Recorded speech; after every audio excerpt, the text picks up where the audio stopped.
তিরমিজি খুলে দেখেন, কে বলছে কেউ যদি সালাম দেয় তাইলে সে পেল, কত পেল এটা। তবে কেউ যদি সালামের উত্তর দেয় সেও পেল, যে সালাম দিল সেও পাইল, যে উত্তর দিল সেও পাইল, এটা আসছে। তাইলে সালামের কয়েকটা আদব বলি, হ্যাঁ শুনতে চান কি? সালামের কয়েকটা আদব শোনেন।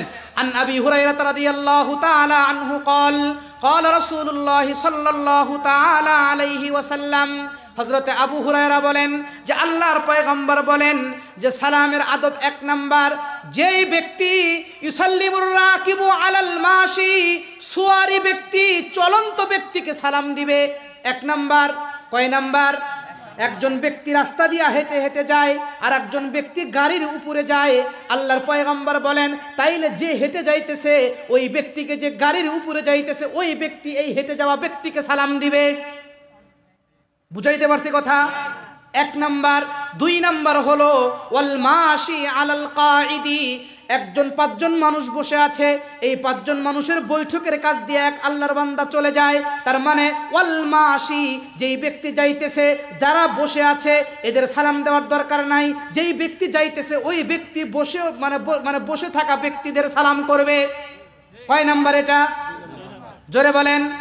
দুই নাম্বার।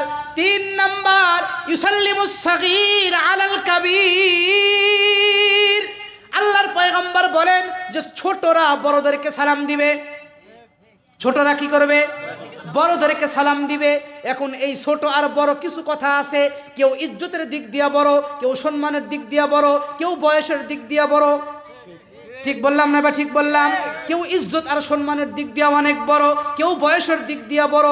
তাইলে যেভাবেই হোক, যার যার জায়গা থেকে যদি মনে হয় উনি আমার চাইতে ইজ্জতওয়ালা, উনি আমার চাইতে সম্মানওয়ালা, তাইলে আমার উচিত ওনাকে সালাম দেওয়া। উনি যদি মনে করেন যে না উনি আলেম, উনি মসজিদের ইমাম, উনি একজন সম্মানিত ব্যক্তি, ওনাকে আমার সালাম দিতে হবে, তাইলে ওনাকে সালাম দিবেন। কিন্তু অনেক মুসল্লি এরকম আছে যে ইমাম কেন আমাকে সালাম দিল না? ঠিক না? ঠিক।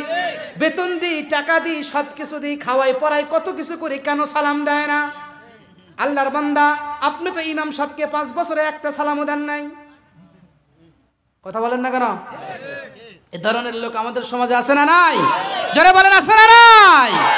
এটা কি জ্ঞানের পরিচয় নাকি নির্বুদ্ধিতার পরিচয়? এটা জ্ঞানের পরিচয় বহন করে না। 3 নাম্বার। 4 নাম্বার ওয়াল কলিলু আলাল কাসীর, আল্লাহর পয়গম্বর বলেন অল্প মানুষ বেশি মানুষকে সালাম দিবে। বুঝেন নাই কথা? অল্প মানুষ বেশি মানুষকে সালাম দিবে। 5 জন 10 জনকে সালাম দিবে, তার মানে 5 জনের 5 জনেরই সালাম দিতে হবে তা না, 5 জনের ভিতর থেকে একজন ওই 10 জনকে সালাম দিবে। বুঝাইতে পারছি কথা? তাইলে ম্যাক্সিমাম 4টা বললাম। কয়টা? 1 নাম্বার বলেন যে যারা সুয়ারি তারা চলন্ত ব্যক্তিকে সালাম দিবে। 2 নাম্বার হলো যে চলতেছে তারা উপবিষ্ট ব্যক্তিদেরকে সালাম দিবে। 3 নাম্বার ছোটরা বড়কে সালাম করবে। 4 নাম্বার অল্প সংখ্যক মানুষ বেশি মানে অধিক সংখ্যক মানুষকে সালাম করবে। এই কয়টা বললাম? জোরে বলেন, কয়টা বললাম? আল্লাহর পয়গম্বর ডাক দিয়ে বলেন ইন্না খিয়ারুকুম মান আত'আমাত তুআম ওয়া রাদ্দাস সালাম, তোমাদের ভিতরে ওই ব্যক্তি উত্তম যেই ব্যক্তি মানুষকে খাওয়ায় এবং ওই ব্যক্তি উত্তম যেই ব্যক্তি সালাম দেয়। আন আব্দুল্লাহ ইবনে আমর ইবনুল আস রাদিয়াল্লাহু তাআলা আনহু আন্না রাজুলান সাআলান নবী সাল্লাল্লাহু তাআলা আলাইহি ওয়াসাল্লাম আইয়ুল ইসলাম খায়রুন, এক ব্যক্তি পয়গম্বরকে জিজ্ঞাসা করলো, ইয়া রাসূলুল্লাহ, ইসলামের ভিতরে কোন জিনিসটা উত্তম? ভালো করে বুঝবেন, ইসলামের ভিতরে কোন জিনিসটা উত্তম? আইয়ুল ইসলামি খায়রুন, ওগো আল্লাহর হাবিব জানতে চাই ইসলামের ভিতরে কি উত্তম? আল্লাহর পয়গম্বর 2টা জিনিসের কথা বললেন। কয়টা জিনিসের কথা? 2টা জিনিসের কথা। তার ভিতরে 1 নাম্বার পয়গম্বর বললেন তুতইমুত তুআম ওয়া আফশুস সালাম, পয়গম্বর বললেন তোমরা মানুষকে খাওয়াও। কাকে খাওয়াও? মানুষকে খাওয়াও। তুতইমুত তুআম, তোমরা খাওয়াও। কি খাও? খানা খাওয়াও। কি খাওয়াও? খানা খাওয়াও। আর 2 নাম্বার বললেন ওয়া আফশুস সালাম আলা মান আরাফতা ওয়া মান লাম তারিফ, এবং বেশি বেশি করে তোমরা সালামের প্রচলন করো, বেশি বেশি করে তোমরা সালাম আদান প্রদান করো। যাকে চেনো তাকেও সালাম দাও, যাকে চেনো না তাকেও সালাম দাও। ঠিক না বা ঠিক? যাকে চেনো তাকেও সালাম করো, যাকে চেনো না তাকেও সালাম করো। কিন্তু বর্তমান সালাম কালাম খুবই কম, বোঝাও যায় না যে এই মুসলমান নাকি অমুসলিম। ঠিক না বা ঠিক? এখন দেখবেন হিন্দু ঠাকুরেরাও দাঁড়িয়ে রাখছে, এই কথা বলেন না কেন? ভারতের প্রেসিডেন্ট নরেন্দ্র মোদী দাঁড়িয়ে আছে না নাই? সেই দাঁড়িয়ে। এই মুসলমান, তোমার তো লজ্জা হওয়া উচিত ছিল। একজন বিধর্মী দাঁড়িয়ে রাখতে পারে, তুমি মুহাম্মাদের আশেক হওয়া, নবীর আশেক দাবিদার হয়ে নবীজির জলিলুল কদর সুন্নত দাঁড়িয়ে রাখতে পারো না, লজ্জায় মরে যাওয়ার কথা। ঠিক না বা ঠিক? নবীর আশেক দাবি করো, আশেক রাসূল হিসাবে দাবি করো। লজ্জা থাকার কথা ছিল, লজ্জা থাকা দরকার ছিল। যদি কিঞ্চিত লজ্জাবোধ থাকতো তাইলে দাড়ি কাটতো না, দাড়ি কাটতো না। কাকে সালাম দিবেন বোঝাই যায় না। নামাজ তো এক ওয়াক্তও পড়ে না, নামাজের ধার ধারে না, সালাম দিবেন কাকে? ওই লোকই এসে বলে ইমাম সাহেব সালাম দেয় না, অথচ গেছে গত শুক্রবার আর আজকে শুক্রবার। ঠিক না? ঠিক, এক শুক্রবার পার হয়ে গেছে। হিসাব করছেন দাড়ি কত বড় সুন্নত? আল্লাহু আকবার। ইবাদত বন্দেগী যতই করেন, যাই করেন, যত বড়ই হন না কেন, যেটাই আপনি করেন, কোনো কিছু দুনিয়ার থেকে নিয়ে যাওয়ার মতন সময় সুযোগ হবে না। জোরে বলেন, ভালো লাগতেছে আলোচনা? কোনো কিছু দুনিয়ার থেকে নিয়ে যেতে পারবেন? একমাত্র দাড়ি। একমাত্র কি? দাড়ি। মুসা আলাইহিস সালাতু ওয়াস সালাম এবং ফিরাউন, নাম শোনেন, এদিকে তাকান। মুসা আলাইহিস সালাতু ওয়াস সালাম এবং ফিরাউন, মুসা আলাইহিস সালামকে 24 ঘন্টায় জ্বালাইতো, সব সময় জ্বালাইতো। আর একটার নাম ছিল মুসা সামেরি। সূরা মারইয়ামের ভিতরে আসছে এই কথা, ক্বালা ইয়া মুসা সামেরি। সাগরে ডুবে গেল না, পুরা ঘটনা বলা আমার মাকসাদ না, দাড়ির কথা আসছে এজন্য একটা কথা বলতেছি। পুরা ঘটনা বলা আমার উদ্দেশ্য না। সাগরে ডুবে গেছে মুসা সামেরি, এই ব্যক্তি দেখতে হুবাহুব মুসা নবীর মতো। আল্লাহু আকবার। কার মতো? মুসা নবীর মতো, হুবাহুব দেখতে মুসা নবীর মতো, দাড়ি টুপি পাগড়ি সব মুসা পয়গম্বরের মতো। এখন মুসা আলাইহিস সালাম তো ওপার চলে গেছে, এখন সব তো ডুবে শেষ সব, কিন্তু মুসা সামেরি ওই ওপারে, মানে সাইডে বালুতে, এই নদীর সাইডে মুসা সামেরি উপর হয়ে পড়ে আছে। এখন মুসা আলাইহিস সালাম আল্লাহ কয়, আল্লাহ এইটারে বাঁচাই লাগে, এটারে বাঁচাই লাগে।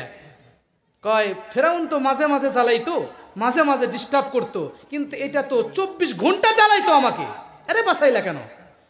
এটাকে কেন বাঁচাইলা? এ কথা বলার সঙ্গে সঙ্গে উত্তর আসছে, মুসা ওকে কেন বাঁচাইছি, ওর চেহারার দিকে তাকাও, ওর চেহারার দিকে তাকাও, দেখো তো ওর চেহারাটা তোমার চেহারার সাথে কিছুটা মেলে কিনা। পয়গম্বর মুসা তাকায় বলে, আল্লাহ হ্যাঁ হ্যাঁ, মুসা সামেরির চেহারার সাথে তো আমার চেহারার কিছুটা মিল আছে। এবার ডাক দেবার ওর পাগড়ির দিকে তাকাও, দেখো তো ওর পাগড়িটার সাথে তোমার পাগড়ির কোনো মিল পাওয়া যায় কিনা। বলে হ্যাঁ হ্যাঁ মিল পাওয়া যায়। আল্লাহর পয়গম্বর মুসাকে ডাক দেয়া বলে, মুসা তুমি ওর দাড়ির দিকে তাকাও, ওর চেহারার দিকে তাকায় দেখো তো দাড়িগুলো তোমার মতোই রাখছে।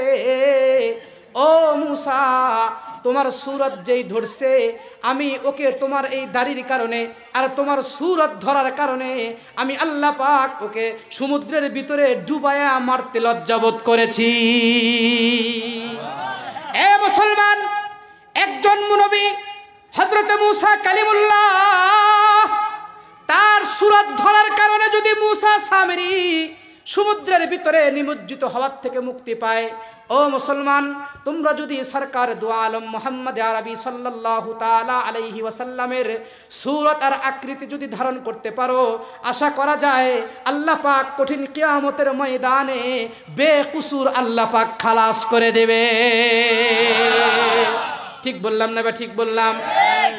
সেজন্যই তো কোনো একজন কবি বলেন, তেরে মাহবুব কি শবাহত লেকর আয়া হো,